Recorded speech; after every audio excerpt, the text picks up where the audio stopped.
Administrative ലോയിലെ വളരെ important ആയിട്ടുള്ള ഒരു ടോപ്പിക്കായ റൂൾ ഓഫ് ലോയെ പറ്റിയാണ് നമ്മളിന്ന് പറയാൻ പോകുന്നത്. അപ്പോൾ റൂൾ ഓഫ് ലോ എന്ന് പറയുന്നത് ഇംഗ്ലീഷ് കോൺസ്റ്റിറ്റ്യൂഷനിലെ തന്നെ ബേസിക് ആയിട്ടുള്ള ഒരു പ്രിൻസിപ്പിളായിട്ട് കാണപ്പെടുന്ന ഒരു കൺസെപ്റ്റാണ്.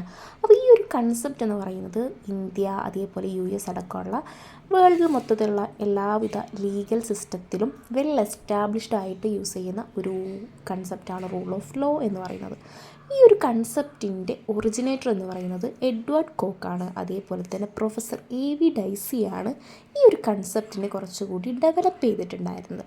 അപ്പോൾ ഈ ഒരു ഇംഗ്ലീഷ് ലീഗൽ സിസ്റ്റത്തിൻ്റെ തന്നെ ഫണ്ടമെൻ്റലായിട്ടുള്ള ഈ റൂൾ ഓഫ് ലോയിനെ ഈ ഒരു AV ഡൈസി ഡിഫൈൻ ചെയ്തിരിക്കുന്നത്, അല്ലെങ്കിൽ അദ്ദേഹം ഇതിന് 3 മീനിങ് ആണ് ഈ ഒരു ഡോക്ട്രൈന് നൽകിയിട്ടുള്ളത്. 3 മീനിങ്സ് എന്ന് പറയുന്നത് സുപ്രീമസി ഓഫ് ലോ, അതുപോലെ തന്നെ ഇക്വാലിറ്റി ബിഫോർ ലോ, അതുപോലെ തന്നെ ജഡ്ജ് മെയ്ഡ് കോൺസ്റ്റിറ്റ്യൂഷൻ. ഈ 3 മീനിങ് ആണ് ഈ ഒരു ഡോക്ട്രൈന് പ്രൊഫസർ AV ഡൈസി നൽകിയിട്ടുള്ളത്. അതിലൊന്നാമതായിട്ടുള്ള സുപ്രീമസി ഓഫ് ലോ.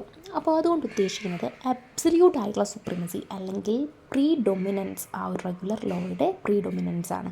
അപ്പോൾ ഇവിടെ എന്ന് പറഞ്ഞാൽ ആർബിട്രറി പവറിൻ്റെ ഒന്നും ഇൻഫ്ലുവൻസ് ഇല്ലാതെ ഇത്തരത്തിലൊരു അബ്സല്യൂട്ട് ആയിട്ടുള്ള സുപ്രീമസി എന്തുണ്ടാവണം, ലോയ്ക്ക് ഉണ്ടാവണം. അതായത് ഗവൺമെൻറ്റിന് ഒരു ആർബിട്രറിനെസ് കാണിക്കാനുള്ള ഒരു സംഭവം അവിടെ ഉണ്ടാവാൻ പാടില്ല. അപ്പോൾ ഇതുകൊണ്ട് ഉദ്ദേശിക്കുന്നത് എന്താണെന്ന് വെച്ചാൽ ഏതൊരാളും അറസ്റ്റ് ചെയ്യപ്പെടുകയോ അല്ലെങ്കിൽ പണിഷ് ചെയ്യപ്പെടുകയോ അതുപോലെ തന്നെ ലോഫുള്ളി അദ്ദേഹം എന്തെങ്കിലും തരത്തിൽ ബോഡി ആണെങ്കിലും ഗുഡ്സ് ആണെങ്കിലും സഫർ ചെയ്യപ്പെടുക എന്ന് പറയുന്നത് വരുന്നത് അത് ലോ എസ്റ്റാബ്ലിഷ് ചെയ്തിരിക്കുന്ന പ്രോപ്പറായിട്ടുള്ള പ്രോസസ്സിലൂടെ ആയിരിക്കണം. അതായത് ഓർഡിനറി കോർട്ടിൻ്റെ മുന്നിൽ ആ ലീഗൽ മാനറിലൂടെ ആയിരിക്കണം.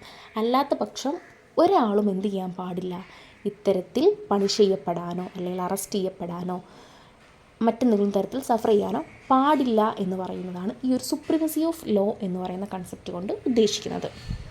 അവിടെ ആ ഒരു പണിഷ്ഡ് എന്നുള്ളത് പബ്ലിഷ്ഡ് എന്ന് മാറി എഴുതിയിട്ടുണ്ട്, ഒന്ന് ശ്രദ്ധിക്കണേ. ഇനി അടുത്തത് ഇക്വാലിറ്റി ബിഫോർ ലോയാണ്. അപ്പോൾ ഈ ഒരു ഇക്വാലിറ്റി ബിഫോർ ലോ എന്ന് പറയുമ്പോൾ നമുക്കറിയാവുന്നതാണ്, അതായത് എല്ലാ ക്ലാസ്സസിൽ പെട്ടിട്ടുള്ള ആളുകളെ നമ്മൾ ഈക്വൽ സബ്ജക്ഷനോടുകൂടി ഈക്വലായിട്ടായിരിക്കണം ലോയുടെ മുന്നിൽ കൺസിഡർ ചെയ്യേണ്ടത്.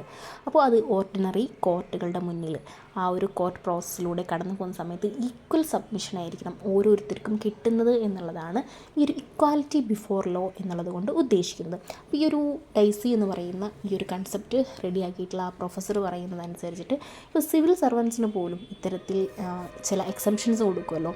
അപ്പോൾ അവർക്ക് വേണ്ടി പ്രത്യേക സ്പെഷ്യൽ ട്രിബ്യൂണൽസ്, അത്തരത്തിലുള്ളതെല്ലാം ഇക്വാലിറ്റിയുടെ നെഗോഷിയേഷനാണ് എന്നാണ് അദ്ദേഹം പറഞ്ഞിട്ടുണ്ടായിരുന്നത്. അതുപോലെ തന്നെ അദ്ദേഹം പറയുന്ന സംഭവം എന്ന് വെച്ചാൽ ഈ ഒരു കോർട്ടിൻ്റെ ജുറിസ്ഡിക്ഷന് മേലുള്ള എൻക്രോച്ച്മെൻറ്റ്, അതുപോലെ തന്നെ ഈ ഒരു സബ്ജക്റ്റിന് മേലുള്ള റെസ്ട്രിക്ഷൻസ്, അതുപോലെ തന്നെ ഈ ഒരു സാധനം ആക്സസ് ചെയ്യുന്നതിൽ വരുന്ന തടസ്സങ്ങൾ, ഇത്തരം കാര്യങ്ങളൊക്കെ അവരുടെ റൈറ്റ്സിനെ ജിയോപാർഡൈസ് ചെയ്യുമെന്നാണ് അദ്ദേഹം പറഞ്ഞിട്ടുണ്ടായിരുന്നത്.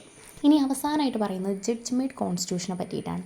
അപ്പോൾ പല കൺട്രീസിലും റിട്ടൺ ആയിട്ടുള്ള കോൺസ്റ്റിറ്റ്യൂഷൻ ഉണ്ടായിരിക്കും. അതിലെന്തായിരിക്കും കൃത്യമായിട്ട് എന്തൊക്കെ റൈറ്റ്സ് ആണ് എന്തൊക്കെ ഫ്രീഡംസ് ആണ് ഉള്ളത് എന്നുള്ളത് കൃത്യമായിട്ട് ഡിക്ലെയർ ചെയ്തിട്ടുണ്ടായിരിക്കും. അപ്പോൾ എന്നാൽ ചില സ്ഥലങ്ങളിൽ എങ്ങനെയായിരിക്കും, അവിടെ എന്ന് പറഞ്ഞാൽ കോർട്ടിന്, ഇപ്പോൾ ഇംഗ്ലണ്ടിനെ പോലെയുള്ളവർക്ക് ഈ ഒരു കോർട്ടിൻ്റെ ജുഡീഷ്യൽ ഡിസിഷൻസ് ആയിരിക്കും എന്ത് ചെയ്യുന്നത് അവിടെ റൈറ്റ്സ് ആയിട്ട് എടുക്കുന്നുണ്ടാവുക. അപ്പോൾ ഇദ്ദേഹം എന്ന് പറയുന്നത് ഈ ഒരു കോർട്ടിൻ്റെ ഇത്തരത്തിലുള്ള കാര്യത്തിൽ ഉള്ള റോളിനെ പറ്റിയാണ് പറയുന്നത്. അപ്പോൾ ഇത്തരത്തിൽ കോർട്ട് ഓഫ് ലോ വഴി ഇത്തരത്തിൽ എൻഫോഴ്സ് ചെയ്യുക എന്ന് പറയുന്നത് കൂടുതലായിട്ട് ആ ഒരു ഡോക്യുമെൻറ്റിൽ ഡിക്ലെയർ ചെയ്യുന്നതിനേക്കാളും പ്രാധാന്യമുണ്ട്, ഇമ്പോർട്ടൻ്റ് ആണ്. അവിടെ കോർട്ടിന് ഇത്തരത്തിലുള്ള റോൾ ഉണ്ട് എന്ന് അദ്ദേഹം പറയുന്നുണ്ട്. അപ്പോൾ ഈ 3 കാര്യങ്ങളാണ് ഇവിടെ റൂൾ ഓഫ് ലോ എന്നുള്ളതിനെ ഡിഫൈൻ ചെയ്തിരിക്കുന്ന അല്ലെങ്കിൽ അതിൽ ഇൻക്ലൂഡ് ആവുന്ന കൺസെപ്റ്റായിട്ട് ഇദ്ദേഹം പറഞ്ഞു വയ്ക്കുന്നത്.